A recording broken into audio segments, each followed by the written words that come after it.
चंदन अगर मेरा माना जाए तो धनबाद लोकसभा में जो 6 विधानसभाएं पड़ती हैं उन 6 विधानसभाओं में सबसे पिछड़ा क्षेत्र चंदन क्यारी है।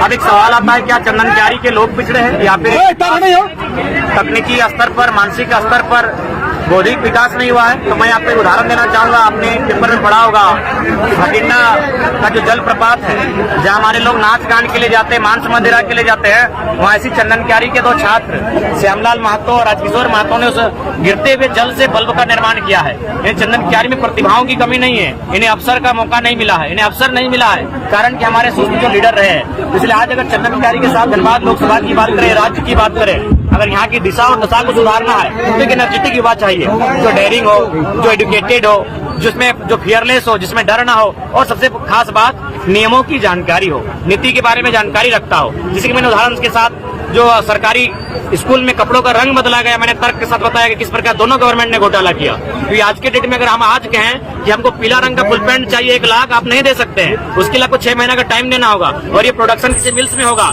यानी उस मिल के साथ कंपनी के साथ गवर्नमेंट का सेटअप होता है या फिर उस IAS का विभाग के IAS का सेटअप होता है और फाइनली उनको 6 महीना का टाइम दिया जाता है और जब उनकी तैयारी होती है तो फाइनली ये बताया जाता है कि हम अपने कपड़े का ड्रेस को चेंज करेंगे। धनबाद लोकसभा में वो चंदन की विधानसभा में प्रत्याशी कौन होंगे?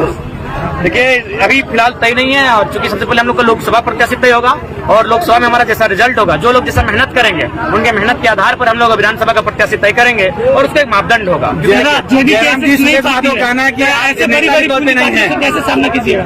देखिए जब भगत सिंह ने 23 वर्ष की आयु में अंग्रेजों से बड़ा पूंजीपति कौन था?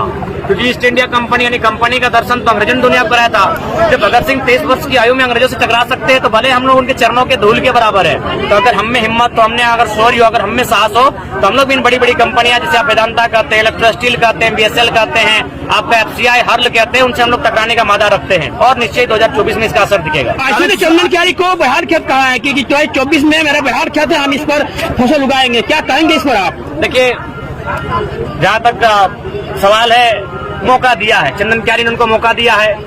उनके गठबंधन में जो सरकार है केंद्र की, उनमें वो शामिल भी हैं, लेकिन आज तक जो ज्वलंत मुद्दे हैं उस पर कभी उन्होंने सदन के भीतर कोई प्रश्न नहीं किया है, ना कोई अपना तर्क प्रस्तुत किया है। तो इस हिसाब से मेरा मानना है कि अब लोगों का ये माइंड सेटअप बदलना होगा कि संसद और विधायक का काम क्या होता है। उनका काम नहीं होता है कि किसी फुटबॉल मैदान में आके फीता काटना, उनका बिल्कुल भी काम नहीं होता है किसी नली गली सड़क में आकर फीता काटना, किसी दुकान का गुमटी के उदाहरण में आकर फीता काटना। उनका काम होता है कुछ नए आइडियाज की बात रखना। अगर राज्य को किसी चीज के कारण दोहन हो रहा है तो उसमें तर्क देना कि किस प्रकार उस दोहन से मुक्ति पा सकते हैं। जैसे हम लोग बताते हैं कि कोयला बिजली के लिए बनता है, मैंने बिजली उत्पादन इसलिए कोयला का सृजन मैंने खनन किया जाता है, लेकिन हम लोग वही तर्क देते हैं कि जापान में स्पीड ब्रेकर से बिजली बनती है, जापान में आपका जो गाड़ी चलती है तेज रफ्तार से उससे बनती है, पवन चक्की से बनती है।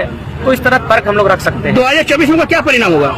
देखिए हम लोग मेहनत कर सकते हैं, परिणाम जनता तय करेगी और मुझे लगता है कि हमारी जो जनता है वो बेहतर परिणाम होगी। आज चंदन क्यारी की जो जनसभा थी, लगभग पांव रखने का जगह नहीं था लोगों के पास। तो 2024 की तैयारी के लिए क्या लग रहा है जनता वर्तमान को पूर्व विधायक खारिज करके आपको क्या मतलब कि ऐसी कर सकते हैं? आपको लग रहा है कि वो खारिज करके आपको अपना सकते हैं विधायक? दोनों सवाल को उत्तर दे रहे हैं। बिल्कुल सही है। टाइम लगेगा, क्यों नहीं लगेगा? हम अभी नर्सरी में हैं और आपने जिनका नाम लिया वो राजनीति की मास्टर डिग्री तक पहुंचे हैं। हमने कभी एटीट्यूड नहीं दिखाया, सही बात है।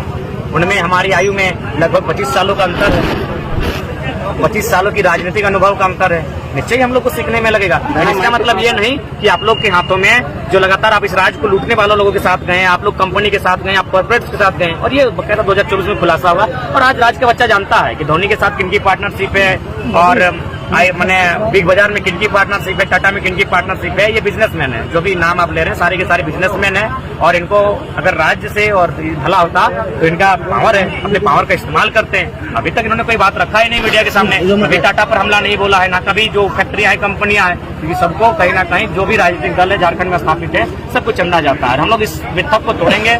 ये कॉर्पोरेट फंडिंग नहीं, क्राउड फंडिंग होगी और बलियापुर में इसका उदाहरण आप देख चुके हैं। ऐसे विश्वास है तो कितना सीटों पर आप लड़िएगा? बाकी पदों का बंटवारा कब होगा? जेबी केसेस में क्या पदों का बंटवारा हो चुका है, लेकिन चूंकि अभी हम लोग नया दल है, आपका पहला उत्तर हम देना चाहेंगे, उनका दूसरे में देना चाहेंगे। सही बात है, अभी थोड़ा सा हम लोग सीख रहे हैं और लगभग मान के चलिए हम लोग 14 लोकसभा सीटें हैं तो हम लोग कोशिश करेंगे कि आधे दर्जन से अधिक सीटों पर हमारा उम्मीदवार हो। और जब हम लोग का बेहतर रिजल्ट अगर लोकसभा में होता है, वोट भी अगर बेहतर आता है, तो विधानसभा में उसका एक बेहतर परिणाम होगा। आपने जो सवाल किया पदघात, मैं कहना चाहूंगा कि हम लोग नए लड़के हैं, अभी हम लोग में थोड़ा स्वार्थ है, थोड़ी लोभ है, तो अगर हम उसको लीक आउट करते हैं, क्योंकि हमने लोगों ने देखा कि जरा मात्र 1.5 साल से अड़िग है, ये बिक नहीं रहा है, ये डिग नहीं रहा है, ये हठी है, जिद्दी है। तो जब हम लोग जिनको पद दिए हैं बाकायदा बांटा जा चुका है, लेकिन सोशल मीडिया में उनको अभी नहीं आने थी, क्योंकि समय लगेगा। जब वो संघर्ष करेंगे, अपने आप को बिल्डअप कर लेंगे, अपनी माइंड को सेटअप कर लेंगे, तो बाकायदा वो मेरी तरह सोशल मीडिया में वो भी आ गए और मीडिया के सामने बाकायदा अपना घोषणा भी करेंगे। कोई पार्टी आपको यदि गठबंधन का ऑफर दिया जाए तो क्या स्वीकार कीजिएगा? नहीं, देखिए हम लोग फिलहाल इंडिपेंडेंट ही लड़ेंगे, क्योंकि सभी पार्टी जो लोकसभा की बात करे तो सबने बारी बारी से चला है। अब तेलंगाना, तमिलनाडु, पश्चिम बंगाल के तर्ज पर हमें कट्टर सांसद चाहिए जो राज्य के हित की बात करे। दिल्ली में क्या होता है, दिल्ली ने क्या किया हमने देखा। दिल्ली को हमने बहुत कुछ दिया, हमारे हजारों गांव बर्बाद हो गए। चांडिल डैम रहे, बीएसएल रहे, कोणार्क डैम रहे, मैथन डैम रहे, पंचायत डैम रहे, या कोयला की खदानें रहे, एफसीआई हर्ल रहे, हमारी हजारों गांव बर्बाद होकर हमने देश की उन्नति के लिए एक रास्ता दिया। लेकिन बदले में देश ने हमें क्या दिया? भुखमरी दिया, 12 लाख मजदूर का पलायन दिया, गरीबी दिया, बेबसी दिया, लाचारी दिया। सबसे खास बात असुरक्षा मिला, असुरक्षा है। यहाँ हम लोग रात को घर में सोते हैं तो सुबह पता चलता है कि हमारी जमीन सीओ के माध्यम से चिट्ठी आ चुका है कि यहाँ कंपनी स्थापित होगी। हम सुरक्षित नहीं है। केंद्र राजनीति के परिप्रेक्ष्य में जो क्षेत्रीय मुद्दे हैं उसको गौन किया जा रहा है।